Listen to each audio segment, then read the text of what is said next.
시청자 여러분, JTBC 뉴스9의 손석희입니다. 주말에는 뉴스9이 없었습니다만 세월호 침몰 관련 소식을 전해드리기 위해서 오늘과 내일 진행하겠습니다. 문제가 안 되는 곳이 없었습니다. 부처 이름까지 바꾸면서 국민 안전을 최우선으로 한다고 했던 정부. 최소한의 안전 규정도 지키지 않았던 선박회사. 우왕좌왕하는 구조당국. 사고가 난 지 불과 하루 만에 이 모든 문제들이 드러났고 이제 나흘째 신락 같은 희망의 끈을 붙잡고 있습니다. 오늘 뉴스9은 현장 구조 활동 소식과 함께 저희들이 취재한 내용을 기반으로 한 사고 원인, 또 구조 활동에서 드러난 문제점 등에 집중하고 실종자 가족 대표도 연결하겠습니다. 자, 지금부터는 사고 원인에 대한 얘기입니다. 아직까지 정확하게 밝혀진 것이 없지요. 그런데 한 가지 매우 개연성이 높은 원인이 발견됐습니다. 저희들이 이 세월호에 얼마 전까지 근무했던 기관사의 증언을 바탕으로 제기하는 문제입니다. 핵심은 배가 회전을 할 때 균형을 잡아주는 배 양 옆에 스테빌라이저가 제대로 작동하지 않았다는 겁니다. 이게 이제 배 옆에 조그맣게 이제 그 날개 모양으로 붙었다가 들어갔다 나왔다 하는 건데요.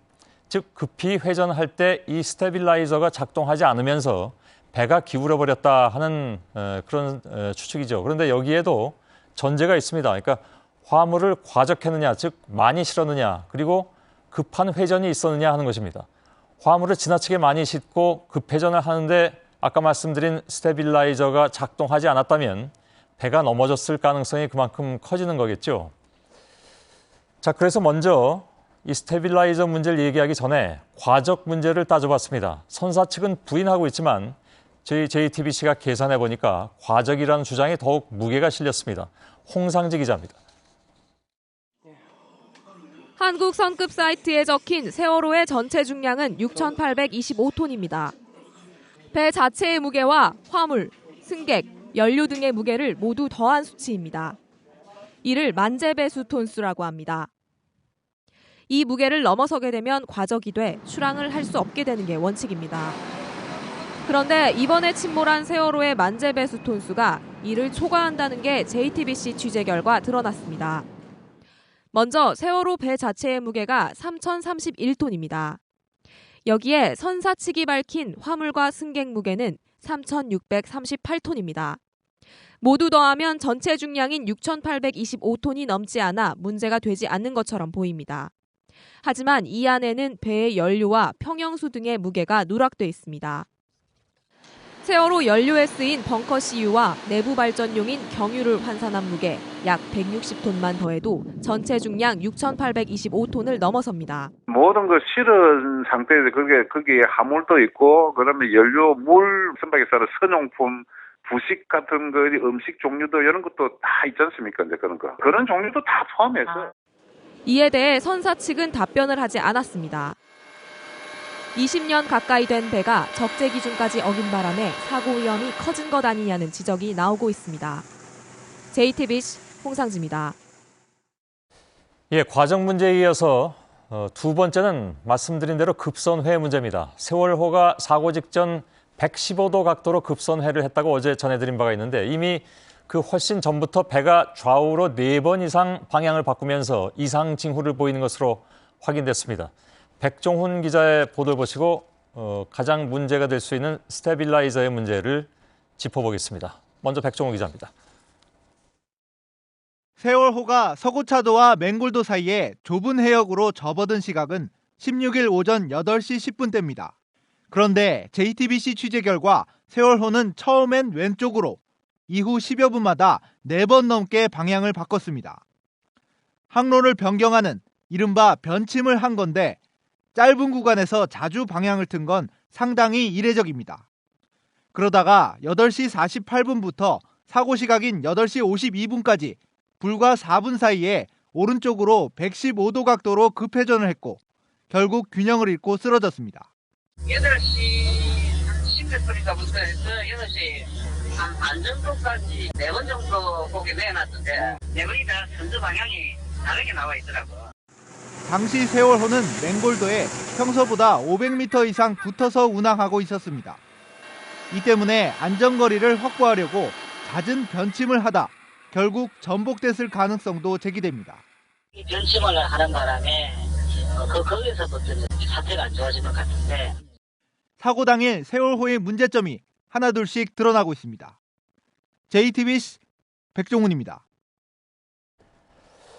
자, 저희들이 살펴본 두 가지 문제, 과적과 수차례 급회전 문제, 이 두 가지만으로도 사고 원인이 될 수도 있겠죠. 근데 저희가 앞서 제기해드린 문제처럼 대형 선박의 양쪽 옆구리에서 회전 때마다 배 균형을 잡아주는 스테빌라이저, 즉 날개 모양으로 생긴 이것이 제대로 작동하지 않았다면 사고 가능성은 훨씬 더 커지고 어쩌면 이것이 핵심적인 원인이 될 수도 있습니다. 그런데 세월호는 저희들이 취재한 바에 따르면 오래전부터 이 날개가 제대로 작동되지 않았던 것으로 밝혀졌습니다. 윤정식 기자입니다. 세월호 선체 양옆에 달려있는 날개처럼 생긴 이른바 스테빌라이저입니다. 이 가운데 좌측 스테빌라이저가 예전부터 작동 불량이었다는 증언이 새롭게 부각되고 있습니다. 자동으로 이렇게 튕겨놓습니다, 날개를. 근데 좌연 쪽은 안 나오고 다시 나오느라 다시 들어가고 이런 경우가 있었어요.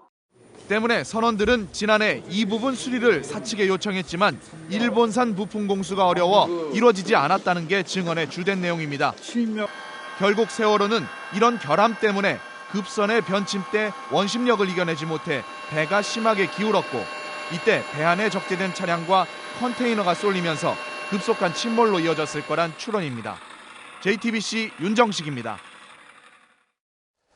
자, 이 문제를 취재한 윤정식 기자가 스튜디오에 나와 있습니다. 어서 오세요. 네.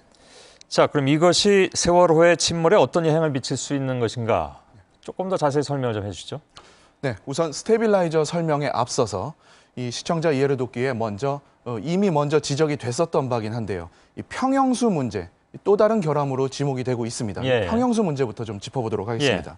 이 최근까지 세월호에서 일했던 선원 그리고 구조된 탑승객들 이분들의 진술을 종합해 보면은 세월호가 침몰되기 약 1시간여 전인 7시 40분여 경서부터 이미 배는 기울어져 있었다고 합니다. 예. 그때부터 평형수 문제가 발생했었다라는 이야기가 지금 일각에서 나오고 있습니다. 예. 이렇게 된 바는 이 평형수 문제가 평형수라는 게 그러니까 배 그 평형을 지켜주기 위해서 물로 채우는 부분을 얘기하는 거죠? 네, 그렇습니다. 예. 이 배를 보면은 이 빨간색으로 돼 있는 이 부분, 맨 아랫 부분에서 물탱크 역할을 해주는 건데요. 이 보통의 큰 배들은 각 좌우에 3개씩 총 6개의 물탱크를 가지고 있습니다. 그걸 가지고 어떤 파도가 세게 친다든지 하면은 이 배가 이렇게 옆으로 흔들릴 때 평형수를 양옆으로 조절을 해가면서 배의 평형을 유지한다는 건데요. 그런 평형수 문제가 그때부터 이미 발생을 해서 한쪽으로 기울어져서 즉 여기서 사고가 난 그 좌측 방향으로 기울어져서 1시간여 전서부터 운행을 하고 있었다는 겁니다. 이 최근까지 세월호에서 일했었던 한 선원의 증언을 한번 들어보도록 하겠습니다. 그럴까요? 우리 그쪽으로 잘 실리는 경향이 있어요. 한번 물을 딱 맞춰놓으면 그대로 써야 되는데. 예. 짧긴 하지만 네. 어떤 얘기였습니까? 이게 좌우 균형이 맞지가 않으면은 계속해서 한쪽으로 쏠리게 된다는 얘기인데 이 배 균형을 잡아주는 보조 장치인 이 평형수가 오히려 세월호에서는 배의 균형을 가만히 있던 배도 이 균형을 깨트려주는 장치로 작용을 했었다는 얘기입니다. 그럼 이게 수리가 안 됐었다는 얘기인가요? 지난 2월에 수리를 한번 맡기긴 했었습니다. 이 선원들은 뭐 본인들도 타고 다니고 승객들의 안전을 위해서 이 평형수 문제를 계속 사측에다 제기를 했었는데 사측은 당시에 2월 달에 이 수리를 하고 난 다음에 안전점검까지 받았거든요. 그때 안전점검 통과했습니다. 하지만 그 이후에 배를 받아든 선원들은 전혀 고쳐진 바가 없다고 얘기를 하고 있습니다. 알겠습니다. 자, 평형수 얘기를 했으니까 본론으로 들어가죠. 스테빌라이저가 그러면 어떤 작동에 문제가 있었냐 하는 문제 아니겠어요? 네. 아무튼 급선회 한 것이 그것과 상관이 있느냐 하는 문제도 되는데 설명을 좀 해주시죠. 각도가 이 급선회를 할 때 115도나 했습니다. 전문가들은 이 앞서 만일에 배 앞에 세월호 앞에 어선이나 이런 돌발 장애물이 나타났다 하더라도 상식적으로 봤을 때 115도의 선회는 있을 수가 없다라고 합니다. 거의 뒤로 돌아가는 정도의 수준이잖아요. 그렇죠. 이에 대해서 세월호를 탔던 한 선원이 이 같은 선회라면은 배 안에서 뭔가 사단이 났을 수도 있다. 예. 즉 다시 말해서 확실하진 않지만 평형수 장치가 완전히 망가졌거나 예. 아니면은 엔진에서 심각한 결함이 나왔을 수 있다는 얘기입니다. 예. 수사 결과가 나와봐야 알겠지만 일단 오늘 새벽 수사를 받고 나왔던 이 선원들도 배 결함을 취재진에게 털어놓기도 했습니다. 예. 자신의 의지보다 더 큰 각도로 회전이 되게 됐다. 예. 그로 인해 가지고 침몰의 원인이 됐다라는 예. 얘기인데요. 배가 앞으로 잘 나가다가 이 배가 이렇게 잘 나가다가 오른쪽으로 가는 방향을 지금 택했는데 오른쪽으로 선회를 하게 된다면 당연히 원심력에 의해서 왼쪽으로 배는 기울게 돼 있습니다. 근데 앞서 말씀드린 대로 왼쪽으로 이미 기울어져 있는 배가 오른쪽으로 턴을 하게 되면 당연히 더 왼쪽으로 기울게 되겠죠. 그때 그걸 막아줄 수 있는 장치가 바로 말씀하신 스테빌라이저입니다. 이 양 옆에서 스테빌라이저가 나왔어야 되는데 결국에는 이게 나오지를 못하게 왼쪽 같은 경우에는 나오지를 못하게 되는 경우가 생긴 겁니다. 지금 화면상에 지금 보이는 날개처럼 보이는 것이죠. 네. 저것이 작동이 불량했었다. 네네. 그런 얘기죠. 네. 결국 이게 작동을 안 한다면은 바로 쓰러질 수 있는 경우가 되는 겁니다. 이럴 경우에 대비해서 나와 있는 게 또 평형수이고 이 또 스테빌라이저인데 이 모든 장치가 균형을 잡아줄 수 있는 모든 장치가 다 망가졌었다는 얘기입니다. 스테빌라이저가 고장 났었다라는 것은 그분의 증언입니까? 이미 이 스테빌라이저 역시도 작년서부터 계속해서 선원들은 문제 제기를 했었고요. 이 배. 세월호에 탔었던 선원들이 얘기입니다. 증언입니다. 문제 제기를 했었고 이거에 대해서 여수에 있는 한 조선소에 가서 수리를 맡았습니다마는 당시에 부품이 없어서 결국에는 고치질 못했다고 합니다. 그렇다면 분명히 불완전한 상태에서 운행을 했었던 것이 틀림없었다 그런 얘기잖아요. 계속해서 틀린 바로는 그 선장이 그 스테빌라이저가 문제가 있으니까 배가 돌 때 이거 반농담식으로 그랬다고 들었습니다. 가서 손으로라도 밀어라 이런 얘기를 했었다고 들었는데 그게 사실입니까? 네, 제가 통화를 했었던 전직 선원은 밑에서 일을 할 때 만일에 내가 콜을 하면은 턴을 할 테니까 그때는 만일에 이게 자주 안 나가니까 좌측 스테빌라이저를 네가 손으로라도 밀어야 된다라는 말을 했었다라고 합니다. 분명히 문제는 있었다 그런 얘기겠죠. 그렇습니다. 그것이 이 사고 당일에 실질적으로 작동을 하지 않았더라면 저희가 여태까지 얘기했던 것이 현실화될 수 있는 그런 상황이었다 이렇게 볼 수밖에 없는 것이고요. 이 모든 상황들을 한 군데다가 묶어서 생각을 할 수 있는 항로가 바로 거기였거든요. 지금 사고 지점이었거든요. 자, 계속해서 기울어져 가고 있는데 원심력을 받았고 스테빌라이저가 작동을 안 했고 자 그렇게 되면 한 가지가 더 있습니다. 이 안에서 가장 위험한 게 승객이 아니라 컨테이너였습니다. 화물이요. 이미 오늘 언론에 공개가 됐다시피 컨테이너는 원래 세 줄로 묶여 있어야 됐지만은 밧줄로 묶여 있었습니다. 게다가 미리 풀어놨다는 얘기가 있습니다. 그 얘기는 지금 바로 보도를 해드릴 텐데요. 일단 윤정식 기자의 설명 여기까지 듣겠습니다. 수고했습니다. 자, 합동 수사본부도 세월호가 급격하게 방향을 틀면서 화물이 쏟아져서 전복된 것으로 보고 수사를 벌이고 있는데요. 저희들이 방금 말씀드린 화물 과적, 급속한 회전, 그리고 스테빌라이저의 고장 가능성에 더해서 과적된 화물들이 풀어져 있었다면 사고 가능성은 더 커질 수밖에 없습니다. 조택수 기자입니다. 검경합동수사본부는 외부 충격에 의해 세월호가 침몰한 것은 아닌 것으로 판단했습니다. 대신 배가 갑자기 틀면서 화물들이 쏟아져 내리는 바람에 침몰했을 가능성이 크다고 보고 있습니다. 특히 화물들이 제대로 결박되지 않았거나 출항이 늦어지면서 도착 시간에 쫓기자 미리 결박을 풀었을 가능성에 대해 조사하고 있습니다. 합수부는 이와 관련해 화물 적재를 담당하는 해운사 직원 등을 불러 이 부분을 캐물었습니다. 하지만 키가 빨리 돌았다는 조타수 진술에 따라 기계 결함 가능성도 열어두고 있습니다. JTBC 조택수입니다. 지금부터 구조 활동의 문제점을 중심으로 보도를 이어가겠습니다. 사고 발생 때부터 모든 방법을 동원하겠다고 강조해온 정부가 며칠이 지난 지금에 와서야 새로운 방법들을 시도한다고 나섰습니다. 그런데 그나마 그 방법들도 모두 실종자 가족들이 먼저 낸 아이디어였습니다. 앞서 보도해드린 오징어 잡이배 동원도 그렇고 바지선 투입도 그렇습니다. 윤정민 기자입니다. 모든 인력과 장비는 물론이고 우리 모든 능력을 총동원해서 할 수 있도록 여객선이 침몰한 직후부터 정부는 모든 방법을 동원하겠다고 몇 번이나 강조했습니다. 하지만 해경은 나흘이 지난 오늘에야 바지선과 오징어잡이배 같은 새로운 방법을 동원하겠다고 나섰습니다. 해상에서 조그마한 보트를 통해서 그 잠수부들 내려가는데 굉장히 어려움이 많았습니다. 그래서 오늘 달라지는 점은 바지선을 끌고 오겠습니다. 바지선. 실종자 가족들은 화를 냅니다. 누가 아이디어야? 그거 누가 아이디어야? 여러분들이 소중하게 아이디어를 제시한 부분도 있고 이런 아이디어를 제시한 게 다름 아닌 실종자 가족들이었던 겁니다. 바지선을 그렇게 좀 원했습니다. 어제가 그제 원했는데 오징어배도 우리가 이겼고 아까 말씀드린 바지선 이야기나 지나가는 이야기나 그 아이디어들 제공한 것은 사실이고 구조 전문 장비와 기술을 총동원하겠다고 다짐해온 정부가 수중수색의 문외 아닌 가족들에게 아이디어를 얻고 있는 실정입니다. JTBC 윤정민입니다. 대책본부는 오늘 밤사이에 880발의 조명탄을 쏠 것이라고 밝혔습니다. 밤을 밝혀서 구조에 나서겠다는 건데요. 실종자 가족들은 왜 가장 긴급했던 사고 첫날 밤 조명탄을 이런 식으로 쏘지 않았는지 문제 제기를 하고 있습니다. 임진택 기자입니다. 쏘아 올려진 조명탄이 칠흑 같은 밤바다를 환하게 밝힙니다.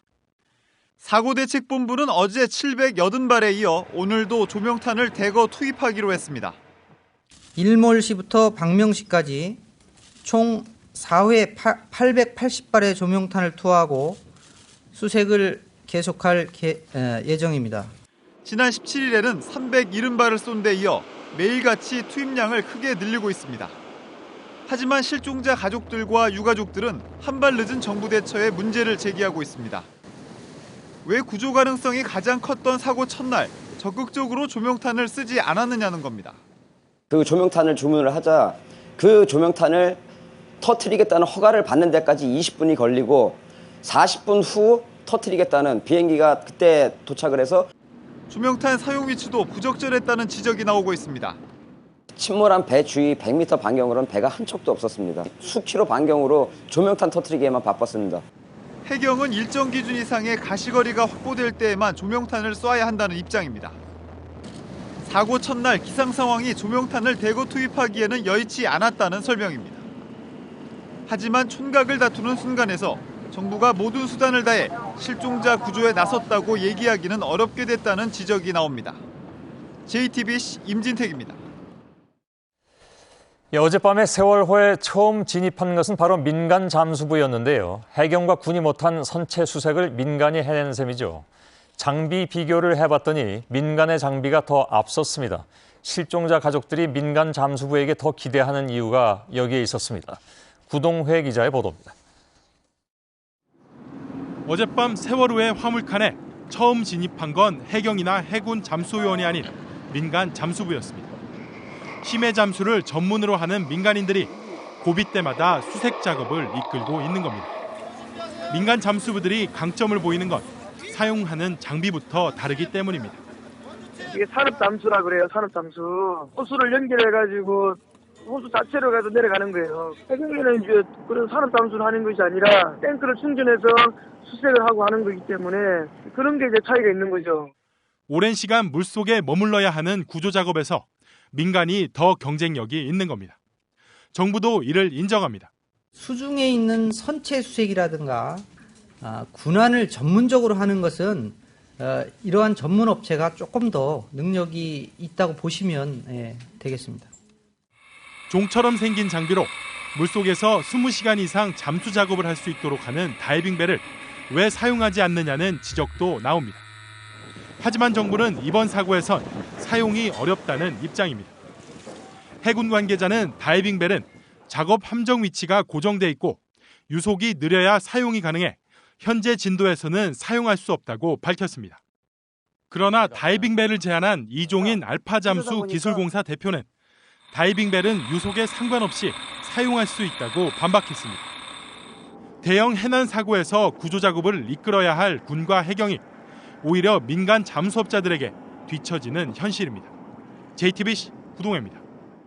예, 박근혜 정부는 국민 안전을 최우선에 두겠다고 약속했습니다. 그러나 이번 사고에서 보인 정부의 대응 능력은 그야말로 재난 안전 시스템을 처음부터 다시 들여다봐야 하지 않나 하는 생각이 들 정도입니다. 오지현 기자입니다.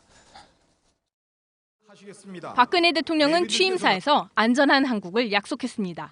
안전한 사회를 만드는데 정부의 역량을 집중할 것입니다. 재난 대비 주관 부처였던 행정안전부의 이름을 안전행정부로 바꾼 것도 이 같은 의지의 표현입니다. 지난해 5월엔 국민안전 종합대책도 발표했습니다. 안전관리 기준이 합리적인 조정으로 그에 따라서 안전사고도 감소되고 하지만 세월호 침몰 사고에서 보인 정부 차원의 대응 체계는 이 같은 약속과 대책을 무색하게 만들었습니다. 안행부 장관이 본부장을 맡은 중앙재난안전대책본부는 상황 파악도 못한 채 우왕좌왕했고 사고 현장에서도 컨트롤 타워가 통일되지 못한 탓에 제때 인력과 장비가 투입되지 않아 구조 작업이 늦어졌습니다.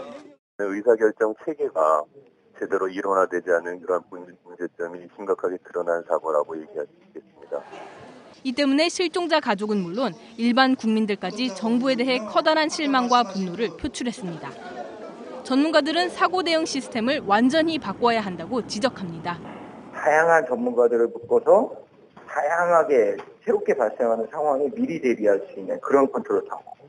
안전한 한국을 위한 정부 차원의 진정한 반성과 환골탈태 노력이 요구됩니다. JTBC 오지현입니다. 시청자 여러분, JTBC 뉴스9의 손석희입니다. 세월호 침몰 닷새째가 지나고 있습니다. 무엇을 어떻게 보도할 것인가를 놓고 어느 때보다도 고민을 하게 되는 요즘입니다. 늘어나는 것은 사망자 숫자이고 꼭 그만큼 줄어드는 것은 실종자 숫자입니다. 옮겨가는 그 숫자를 전해드리는 것이 언론이 할 수 있는 전부인가로 자괴심이 생기는 것도 사실입니다. 구조 상황을 살펴봤습니다. 지금부터는 수사 상황으로 들어가 있습니다. 세월호가 사고 당시에 제주에 이어서 진도 교통관제센터와도 31분 동안 교신을 한 사실이 뒤늦게 공개됐습니다. 원래 이 교신은 없다고 주장했던 내용입니다. 그런데 나온 거죠. 또 왜 없다고 했을까요? 그리고 이 교신 내용만 가지고는 사고 원인도 또 당시의 승객들 상황도 정확히 알 수가 없습니다. 교신 내용에서 드러난 문제점은 잠시 후에 차근차근 보도해드리겠습니다. 우선 공개된 교신 내용을 바탕으로 해서 급박했던 당시 상황을 재구성했습니다. 성화선 기자입니다. 진도 교통관제센터가 다급한 목소리로 세월호를 찾습니다. 세월호 있잖아요. 트롤 중입니까? 3분 후. 선체는 이미 너무 기울어져 거의 움직이지 못하고 있었습니다. 제가 기울어서 금방 넘어갈 것 같습니다. 시간이 갈수록 탈출은 쉽지 않았습니다.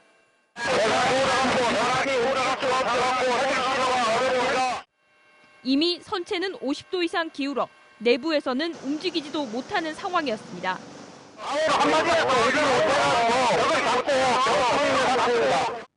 배는 점점 더 침몰했지만 아직 구조대는 도착하지 않았습니다.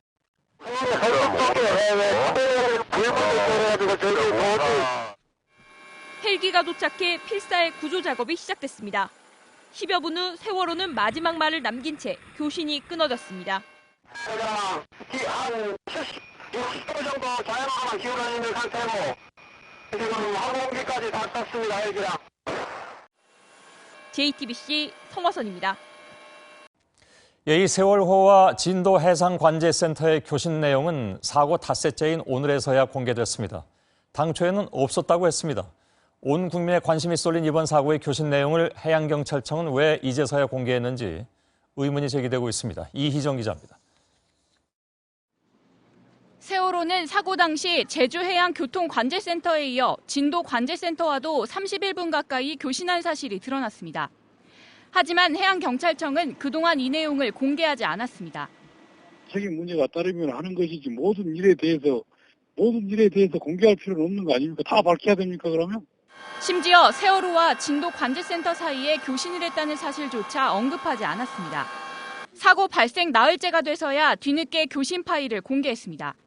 진도 VTS 대화 녹취록입니다. 무전 대화 녹취록인데 이 부분이 이제 전체 버전이 있습니다. 이것은 하지만 검경 합동수사반은 오늘도 교신 사실을 두고 하루 종일 오락가락했습니다.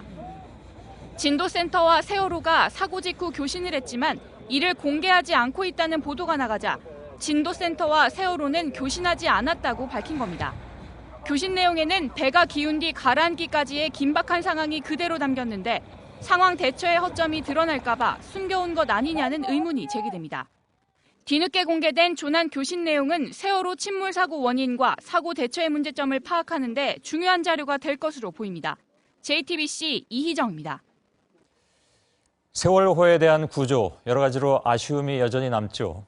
아직 해경이 당시에 구조정이 어디서 출발했는지 그 위치를 공개하지 않고 있기 때문에 늑장 대응인지 아닌지도 사실 알기가 쉽진 않습니다. 그러나 오늘 공개된 교신 내용을 들어보면 선장은 물론이고 제주나 진도 관제센터에서라도 조금만 더 빨리 대피 지시를 내렸다면 상황이 많이 달라지지 않았을까 하는 안타까움을 감출 수가 없습니다. 박성훈 기자의 보도입니다.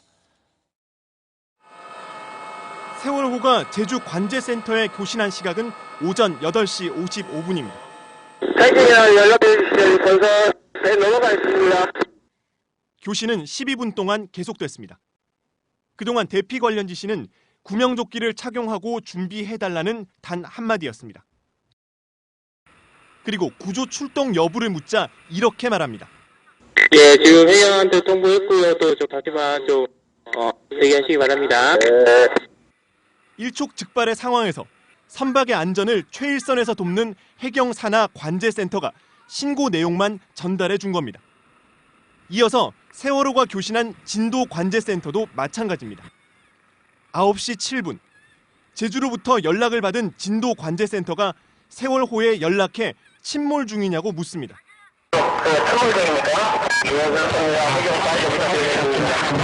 그 말을 들은 진도 관제센터는 주변 어선에 연락을 합니다. 9시 14분, 세월호가 탈출이 불가능하다고 말하는데도 어떻게 하라는 말 한마디 없고 급기야 9시 25분, 탈출은 선장이 판단하라고 말합니다.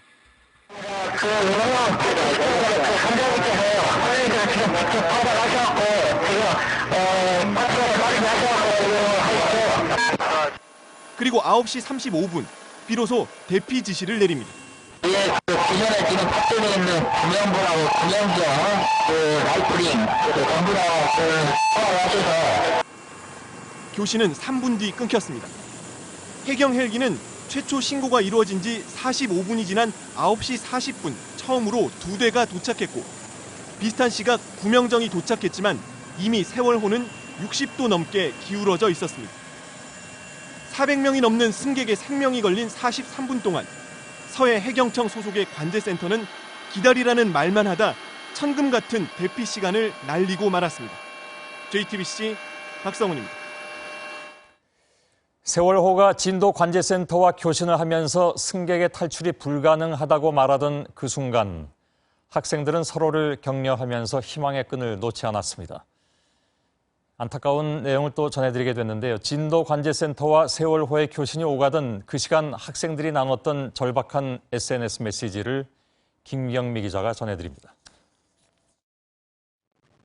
세월호가 진도 해상관제센터와 교신을 하며 침몰을 알리는 동안 안산 단원고 2학년 4반 교사와 학생들은 SNS 메시지를 통해 서로가 무사한지 챙겼습니다. 다친 사람은 없는지, 구명조끼는 입었는지 확인한 교사는 움직이지 말고 가만히 있으라고 달랬습니다. 진도 관제센터가 탈출을 지시하는 순간에도 학생들은 배 안에서 공포에 떨었습니다. 배가 45도로 기울었다는 동생의 말에 형은 시키는 대로만 하고 정신만 잘 차리면 다 된다며 동생을 안심시켰습니다. 이 순간까지도 탈출을 지시하라는 안내방송은 흘러나오지 않았습니다. 세월호가 승객의 탈출이 불가능하다고 교신하던 순간에도 학생들은 희망의 끈을 놓지 않았습니다. 교신이 끝나고 승무원들이 탈출을 준비하던 그 순간에도 학생들은 잠시 뒤에 만나자며 서로를 격려하고 있었습니다. 검경 합동수사본부는 SNS 메시지에 남겨진 당시 상황을 파악해 침몰 순간 어떤 일이 벌어졌는지 조사하기로 했습니다. JTBC 김경미입니다. 예, 이번 사고는 세월호가 현장에서 가까운 전남 진도가 아니라 제주도로 구조 요청 통신을 보내는 바람에 대응이 더 늦어졌다고 하죠. 배를 모으는 사람들은 이런 구조 요청을 이해할 수 없다고 얘기하고 있는데요. 백종훈 기자의 보도로 먼저 보시겠습니다. 예, 백종훈 기자의 보도는 잠시 후에 전해드리도록 하겠습니다. 서해지방해양경찰청에 나가 있는 김상진 기자를 연결할 텐데요. 취재 기자 어떤 얘기를 가지고 있는지 잠깐 좀 들어보도록 하죠. 김상진 기자. 네. 예. 서해지방해양경찰청에 나와 있습니다. 예. 오늘은 어떤 조사가 이루어졌습니까? 네, 합수부는 오늘도 승무원 10여 명을 불러 조사를 했는데요.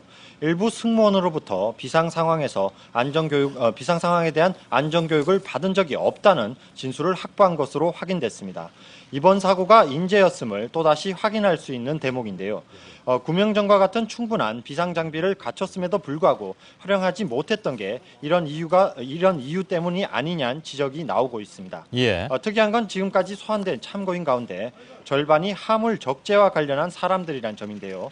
합수부가 무리한 변침이 사고의 원인인 것으로 보고 수사를 진행하고 있는 만큼 배 아래 화물 적재 상태가 어떤 영향을 미쳤는지 파악하겠다는 얘기입니다. 예. 또 한국 성급 목포지부 관계자도 참고인으로 불러 조사했습니다.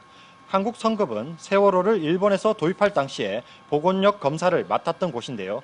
혹 이 검사에 문제가 없었는지 따져보겠다는 겁니다. 예, 카카오톡 본사도 압수수색했다고 하던데 어떤 이유에서입니까?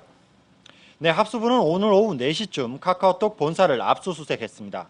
세월호 탑승자들이 스마트폰으로 주고받은 문자 메시지를 일일이 확인해서 사고 경위를 파악하겠다는 건데요. 예. 카카오톡 본사도 수사에 적극적으로 협조하겠다는 입장입니다. 카카오톡 메시지는 서울과 부산의 서버에 짧게는 3일에서 길게는 10일까지 내용이 보관되는데요. 특히 승무원들이 카톡을 통해 서로 먼저 탈출하는 방안을 논의한 것은 아닌지 여부에 주목하고 있습니다. 예. 사고 당시에 원래 선장은 휴가 중이었죠. 이 원래 선장한테도 소환을 통보했다면서요? 네, 그렇습니다. 합수부는 세월호의 본래 선장인 신모 씨를 불러서 조사할 계획입니다. 참고인 신분이고요. 사고 원인으로 지목된 변침이 필요했는지 또 적절했는지 그리고 세월호의 구조적인 안전 문제는 없었는지 여부 등을 조사할 계획입니다. 합수부는 신선장이 해당 노선의 운항 경험이 많은 만큼 쌓여있는 의문점을 상당 부분 풀어줄 것으로 기대하고 있습니다.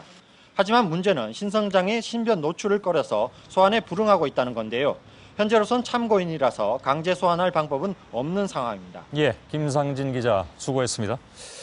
예, 잠깐 전에 보도해드리려다가 못해드린 백종훈 기자의 보도 내용 전해드리겠습니다. 이번 사고 말씀드린 대로 세월호가 현장에서 가까운 전남 진도가 아니라 제주도로 구조 요청 통신을 보내는 바람에 대응이 더 늦어진 것이 아니냐. 이게 뱃사람들은 이런 구조 요청을 이해할 수 없다는 그런 얘기인데요. 백종훈 기자의 보도입니다. 세월호는 진도 부근의 사고 직후인 16일 오전 8시 55분 제주도 해상교통관제센터에 구조 요청을 합니다. 사이트에 연락해 주시면 건설 넘어가 있습니다. 가까운 진도 해상교통관제센터를 두고 80km 떨어진 제주관제센터로 구조 요청을 한 겁니다. 이 통신은 VHF 12번 채널로 제주관제센터만 들을 수 있고 진도 부근에선 듣지 못했습니다. 제주관제센터는 진도관제센터와 해경 112 신고센터로 각각 연락했고 12분이 지난 9시 7분에야 진도관제센터가 세월호와 첫 교신을 합니다.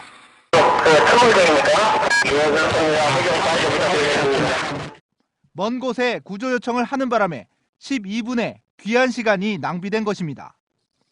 일선 선장들은 VHF 16번으로 주변에 SOS를 치는 게 당연하다고 말합니다. 그렇죠. 기본이죠, 기본. 집에 불났다, 이러고. 그런 식이죠. 합동수사본부는 세월호의 항해사들이 목적지인 제주관제센터에 채널을 맞춰놓은 상태에서 너무 당황했기 때문인지 가까운 진도로 채널을 맞추는 기본 조치도 못한 것이라고 밝혔습니다. JTBC 백종훈입니다. 예, 계속 드러나고 있는 문제점에 대해서 보도를 해드리고 있습니다. 정부가 혼선을 막기 위해서 사고 관련 집계와 발표 창구를 단일화했지만 엉성한 운영은 좀처럼 나아지지 않고 있다고 합니다. 이번엔 수습된 시신 수를 잘못 발표했다가 정정했습니다. 이한주 기자입니다. 범정부 사고대책본부는 오늘 새벽 시신 6구를 추가로 수습했다고 발표했습니다. 어젯밤 늦게 선체에서 시신 3구를 수습했고 50m 떨어진 해상에서 나머지 3구를 추가로 발견했다는 겁니다. 하지만 잠시 뒤 중복 집계됐다며 실제로 수습한 시신을 3구로 정정했습니다.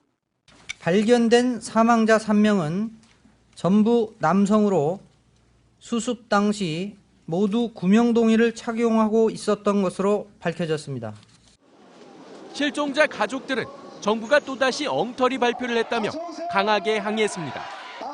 정부가 사고 관련 집계와 발표 창구를 진도현지 범정부 사고대책본부로 뒤늦게 단일화했지만 엉성한 운영은 별로 나아지지 않는 겁니다. 앞서 대책본부는 선내 진입을 위해 설치했다는 가이드라인 숫자를 당초 3개에서 2개로 번복했다. 적지 않은 비판을 받기도 했습니다. 기본적인 집계조차 제대로 챙기지 못하는 정부의 오락가락 행정에 불신만 커지고 있습니다. JTBC 이한주입니다. 또 있습니다. 아이들에게 먼저 구명조끼를 챙겨주려다가 희생된 단원고 교사의 시신 수습 과정에서 당국 실수가 잇따르면서 유족들 가슴에 2번 못을 박고 있습니다. 이호진 기자입니다. 세월호가 가라앉은 지난 16일 오전 10시 안산 단원고 남윤철 교사는 바로 앞 비상구를 지나쳤습니다. 대신 제자들에게 구명조끼를 챙겨주러 달려갔습니다. 선실에 남아있는 아이들을 데려와야 한다며 돌아간 남 교사는 결국 목숨을 잃었습니다. 그러나 유족들은 당국의 미숙한 대처에 또 한 번 억장이 무너졌습니다. 그런데 엠브라스 타고 이제 시신 안 하는데 근데 글로 와서 기다리면 온다 하는 거야. 이놈만 오지. 아니다 그래. 가까스로 수습된 시신이 어디로 보내졌는지 가족들에게는 어떻게 인계할지조차 정리가 안 된 겁니다. 가족들은 극도의 초조감 속에 기다릴 수밖에 없었습니다. 시간 또 오래. 또 갔다. 또 기다리래. 2시간 기다리래. 이거는 뭐 가라 갔다 오라 갔다가 이거 뭐 하는 거야 이거라. 지난 17일 숨진 채 발견된 단원고 학생 김모양은 아이의 당국이 다른 사람으로 잘못 발표하는 어처구니 없는 사건도 있었습니다. 이 때문에 안산까지 왔다가 다시 목포로 돌아가는 황당한 일이 빚어졌습니다. 당국이 갈팡질팡하는 사이 가족들의 마음이 찢어지고 있습니다. JTBC 이호진입니다. 예, 저희들이 어제 사고 원인을 분석하면서 배 균형을 잡아주는 스테빌라이저 그리고 평형수 탱크, 그러니까 배 균형을 잡기 위해서 물을 채우는 탱크에 대한 문제점을 제기해드린 바가 있는데요. 오늘 새로운 얘기가 한 가지 더 나왔습니다. 관련된 얘기이기도 합니다. 세월호가 침몰하기 이미 몇 달 전에도 제주항 접안 도중에 배가 갑자기 기울면서 넘어질 뻔한 사고가 있었다. 이런 증언이 나왔습니다. 침몰 원인 중에 하나로 지목되고 있는 이른바 평형수 탱크가 이때부터 말썽이었지만 수리가 이루어지지 않았다는 얘기인데요. 윤정식 기자가 이 내용을 보도해드리고 잠시 후 출연하겠습니다. 작년 5월경 제주항에 도착한 세월호는 승객들이 내린 직후 화물을 부리기 위한 작업에 들어갔습니다. 하지만 배는 작업 중 갑자기 우측으로 10도 이상 기울면서 중심을 잃고 맙니다. 이 같은 상황은 당시 배에 탔던 전직 선원의 증언으로 뒤늦게 확인됐습니다. 당시에는 알고 있었던 부분이지만 제주에 입항했을 때 당시에 우연적으로 넘어가려고 했었죠. 넘어갔을 뻔했죠. 이때 함께 탔던 다른 선원도 당시 배가 10도 넘게 기울어 엔진 연료 펌프에 해수가 들어갈 정도였다며 당시 아찔했던 상황을 설명했습니다. 사고 직후 세월호 선원들은 사측에 배 균형을 잡아주는 평형수 탱크가 불량이라며 수리를 요청했지만 회사는 조치를 취하지 않았습니다. 행박 중에 있으면서는 그 배를 경사시킬 수 있는 그런 외부 신문 아니거든. 네. 10도, 12도, 15도 이렇게 기온다 이 이야기는 그 내부 배 내부에 아무리든 안 그러면 바라시거든. 이미 전부터 안고 있던 세월호의 선체 결함. 제때 적절한 수리만 했더라도 이번 참사는 피할 수 있었을 거라고 이들 선원은 지적하고 있습니다. JTBC 윤정식입니다. 예, 바로 이 증언을 해준 세월호 전직 선원을 직접 만나고 온 경제산업부 윤정식 기자가 지금 제 옆에 나와 있습니다. 어서 오세요. 네. 예, 원래부터 그러니까 이 배가 균형에 문제가 있었다 이런 얘기가 되는 거네요. 네. 예. 이 제주도에서의 사건은 이미 세월호가 아주 오래전부터 균형이나 여러 가지 면에 있어서 결함을 가지고 있었다는 것을 반증해주고 있습니다. 예. 이 세월호는 당시 승객이 모두 내린 후에 정박을 하고 화물을 내리고 있는 중간이었거든요. 예. 거의 그러니까 다 정박이 돼 있는 상황이라고 봐야 됩니다. 운행 중이 아니라는 얘기죠. 예. 이번 침몰 사건과 관련해서 우리가 계속해서 평형수 그리고 또 복원력 이런 어려운 말들을 계속 사용을 하고 있는데요. 예. 복원력에 대해서 여기서 다시 한번 짚고 넘어가야 될 것 같습니다. 이 복원력이라는 게 외부 충격에 의해서 배가 흔들릴 때 그것을 다시 제자리로 오게끔 만들어주는 것을 바로 복원력이라고 하는데요. 예. 파도라든지 아니면 조류라든지 이런 외부 충격에 의해서요. 예. 근데 거의 정박한 상황이라면 이런 외부 충격이 거의 없는 상황이겠죠. 항만 안에 들어가 있으니까요. 그렇죠. 예.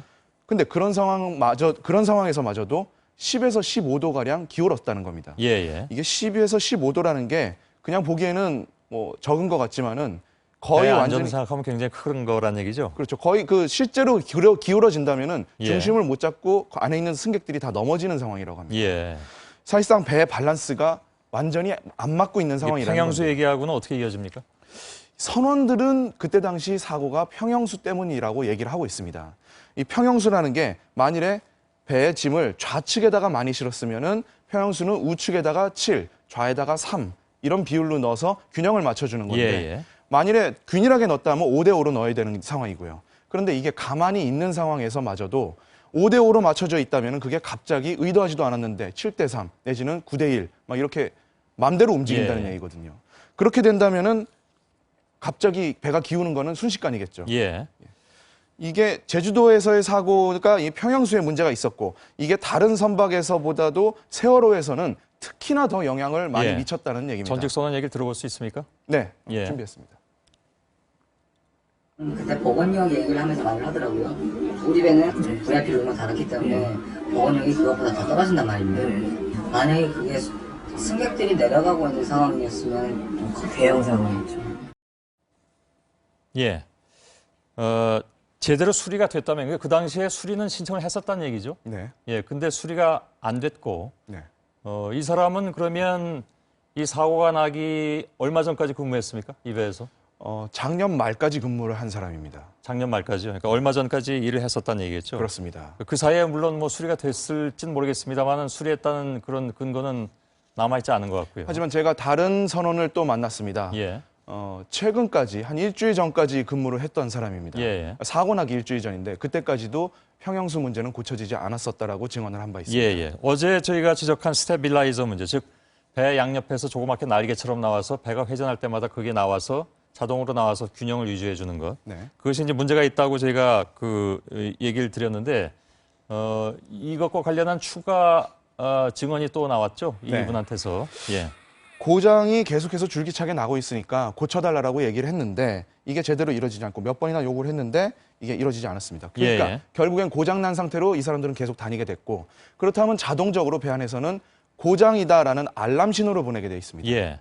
그 알람 신호가 자기들이 다들 알고 있는 고장인데 계속해서 울리니까 시끄러웠던 거죠. 운항에 지장이 된다라고 해서 시그널 자체를 안에서 끊어버렸습니다. 그러면 그 스테빌라이저를 고치질 않고 그 경고등을 꺼버렸다는 얘기인가요? 그렇습니다. 그건 뭐 이해가 안 가는 그런 상황이기도 한데. 근데 경고등만 꺼진 게 아니라 그 시그널을 끊어버리는 순간 위에서 조타실에서 스테빌라이저 좌측을 켜달라, 빼달라, 이 날개를 빼달라라고 신호를 보낼 때 그 신호마저도 들어오지 않는다는 겁니다. 예.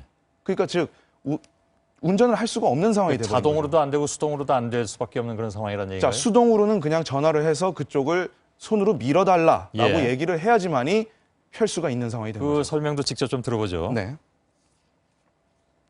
시그널을 신호를 끊어놨던 이유는 항해 중일 때 알람이 오니까 저희가 알고 있는 알람이지 않습니까? 근데 그 알람이 계속 울면은 운항할 때 굉장히 좀 신경이 쓰였기 때문에. 예. 근데 이 배에 타고 있는 사람들이 이게 위험성을 몰랐을까요? 이미 다 알고 있었는데 선원들이 네, 제가 선원들을 지금 이분을 포함해서 여러 사람들과 통화 또 내지는 직접 만나봤을 때 사실상 이런 위험들에 대해서는 거의 타성에 젖어 있는 상황이었습니다. 전문가들에게 물어봤을 때는 하나하나만 말을 해도 이런 상태로 다닌다라는 거는 사실상 상식으로는 이해할 수가 없다. 예. 말이 안 되는 상황이다라고 하는데 이분들은 그런 상황으로도 지금까지는 잘 운행이 되어 왔었고 예. 하지만 계속해서 자신들도 위험을 느끼고 회사 측에다가는 줄기차게 요구를 했지만 고쳐지지 않았다고 예. 증언하고 있습니다. 알겠습니다. 어제에서 이 문제를 다시 한번 집중적으로 알아봤는데 이분의 증언이 굉장히 충격적입니다. 네. 이분 증언만 들은 건 아니죠. 다른 사람들을 통해서도 더 체크를 해본 거죠? 다른 선원들을 통해서 동일한 얘기를 다 확인을 한 바입니다. 예, 알겠습니다. 윤정식 기자였습니다. 수고했습니다. 네.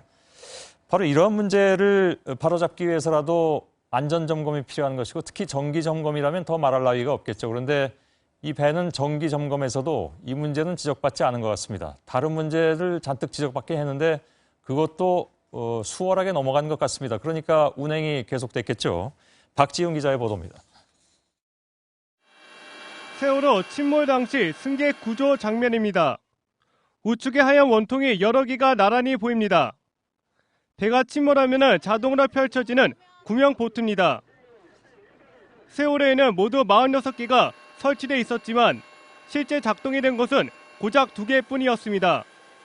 문제의 구명 보트는 지난 2월 해경이 특별 점검을 했을 때 양호하다는 평가를 받았습니다. 부실 점검 의혹이 드는 대목입니다. 이뿐만이 아닙니다. 세월호 침몰 때 갑판 위 컨테이너 수십 개가 바다에 떨어져 컨테이너 고정 장치에도 문제가 제기된 상태지만 당시 해경 점검표에는 적정하다고 표시되어 있습니다. 그거에 관련해 갖고는 저희 쪽에서 입장 정리하고 있고요. 조만간 얘기할 것 같습니다. 더욱이 점검 당시 세월호는 곳곳이 결함투성이었습니다. 배 안으로 해수가 들어오지 못하게 해주는 수밀문이 불량으로 드러났고 이외에도 객실 방화문과 비상조명 등 비상연료 계량기 등에서 불량 판정이 났습니다.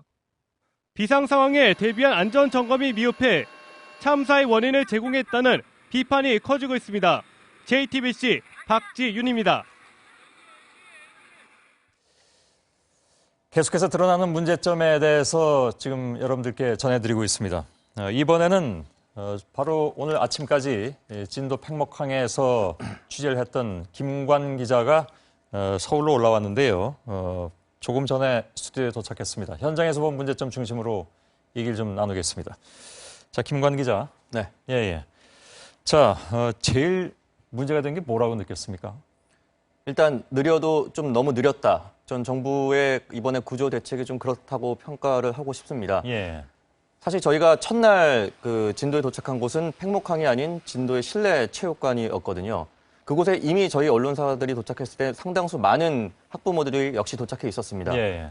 일단 학부모들은 당연히 도착하자마자 당연히 그곳 공무원들부터 찾고 경찰부터 찾아서 지금 상태가 어떠냐, 구조는 어떻게 되냐, 생사 확인을 해달라 이런 요구 계속 했거든요. 예. 하지만 아무도 제대로 거기에 대해서 뚜렷하게 대답해주는 사람이 없었습니다. 예. 한 예를 들어드리자면 그 진도 실내체육관 안에 있던 그 브리핑 마이크를 잡고 있는 시간이 현장에 있던 공무원보다 가족들이 훨씬 길었습니다.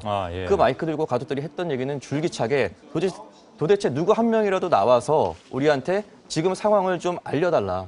이 얘기를 줄기차게 했거든요. 예. 그런 면만 보더라도 이번에 어떤 정부의 구조 대책이 초동 대처가 상당히 좀 미흡했다. 이렇게 예. 지금 일단 느껴집니다. 그리고 날씨도 도움이 안 된다라는 얘기는 많이 나왔습니다만 예. 그럼에도 불구하고 가족들은 비록 날씨 상황이 있었다 하더라도 너무 더뎠다라는 주장들을 많이 하시죠. 동의합니까? 네, 그렇습니다. 팽목항 현지에는 지금 가족들뿐만 아니라 해경 현지 인원들 많이 함께 있는데요. 예. 일단 날씨가 안 좋다는 건 모두가 다 알고 있는 사실입니다. 하지만 지금 가족들이 듣고 싶은 건 날씨뿐 아니라 온갖 그 각종 대책들을 강구해 와서 가족들과 함께 공유하고 이 부분에 대해서 동의를 얻어서 빨리 한시라도 빨리 좀 인원을 투입해서 장비를 투입하던 인원을 투입해서 실시하는 게 우선인데 예. 오히려 지금 역으로 가족들이 이러이러한 방법을 좀 써보면 어떻겠냐라고 해경으로 역제안을 하는 그런 모습까지 좀 비춰졌습니다. 저희가 어제도 보도는 해드렸습니다. 예. 그렇기 때문에 가족들도 취재진을 붙잡고 아니 이게 말이나 되냐. 지금 우리가 이렇게 요구를 해서야 이제서야 그 군경 측에서 이렇게 실시를 하고 있다라고 오히려 울분을 토하는 모습 저희가 많이 볼 수 있었습니다. 예. 그런데 실제로 그 화면을 통해서 봐도 굉장히 파도가 또 강하고 또 유속이 굉장히 빨라서 김관 기자도 얘기하지 않았습니까? 마스크가 벗겨질 정도다 안에 들어가면. 그래서 구조대 입장에서는 굉장히 어려운 점도 많았을 텐데 그걸 또 간과할 수는 없는 거 아닌가요? 네, 현장에서 지금 날씨 탓 계속한다고는 얘기하지만 일단 사고 현장에 다녀온 민간 잠수부들, 복수의 민간 잠수부들 얘기를 들어보면 현장의 상황은 날씨 때문에 정말 열악하다고 합니다.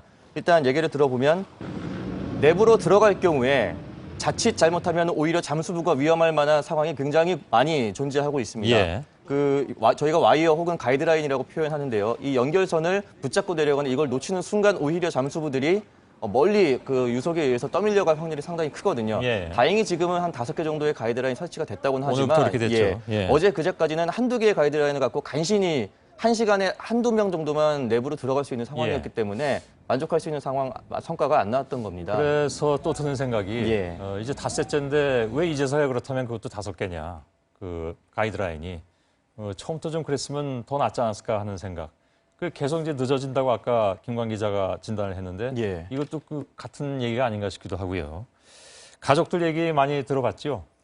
네, 오늘 아까도 저희도 보도해드렸지만 이주영 장관이 왔다가 오히려 가족들과 이 마찰만 빚지 않았습니까? 무슨 기념사진 논란이 있었어요. 저도 이제 첫날부터 팽목항에 내려가 있었는데 줄기차게 이 정치인들 그리고 정부 고위 관계자들이 현장을 방문했습니다. 하지만 제가 느꼈던 바로는요. 이 정치인들이 현장에 올 때마다 단 한 번도 좋은 상황이 벌어진 적이 없습니다. 오히려 가족들은 더 분노하고 상황에 대해서 더 항의를 거세게 하고 현장의 모든 상황들은 마비가 되는 모습이었습니다. 이런 것만 보더라도 지금 가족들이 원하는 것과 지금 정부나 정치권에서 지금 그 가족들한테 해주려고 하는 것은 전혀 박자가 맞지 않는다. 저는 이렇게 여겨졌고요. 지금 가족들은 그렇지 않아도 지금 100시간이 넘어가는 이 사고 시간 때문에 굉장히 극도의 스트레스를 받고 있는 상황입니다. 아마 오늘 새벽에 청와대로 향하겠다 이렇게 행진을 했던 것들이 그런 분노가 폭발된 어떤 시점이었다고 평가가 됩니다. 바로 이어서 그 내용도 보도를 해드리겠습니다. 자, 김관 기자 수고했습니다. 구조 작업이 속도를 내지 못하면서 시간이 지날수록 가족들의 마음은 말할 수 없이 타들어가고 있죠. 보다 못한 가족들이 대통령에게 항의를 하겠다면서 청와대로 향하려다가 제지당했습니다. 한영희 기자입니다.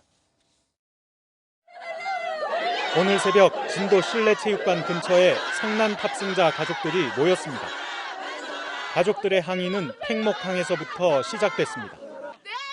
더딘 구조 작업과 오락가락하는 당국의 발표에 항의하기 위해 직접 청와대까지 가겠다는 겁니다.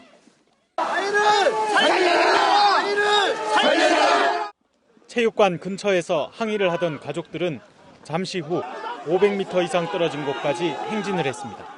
내 딸 좀 살려내라고. 아니 4일 동안 여기 와서 한 번 현장도 안 와보고 4일 동안 뭐 했냔 말이야. 여기서 대안도 모르고. 가족들을 달래려고 정홍원 국무총리가 직접 나섰지만 이들을 위로하진 못했습니다. 학부형들이 가슴에 하늘 안고 기다려왔습니다.